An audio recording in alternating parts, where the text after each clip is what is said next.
3 candidats en déplacement dans les dom-toms à 4 mois de la présidentielle. Les électeurs ne sont pas dupes. C'est vrai que bon, le passage, ça fait, on est quand même ravis.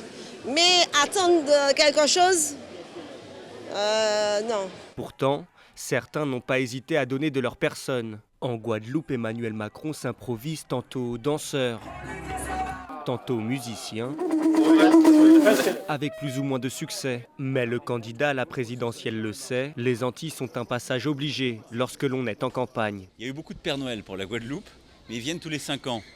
Et ils apportent rarement de cadeaux, ils ont des promesses, et puis la hotte ne repasse plus. Sur l'île voisine de la Martinique, Jean-Luc Mélenchon est lui en quête de nouveaux insoumis.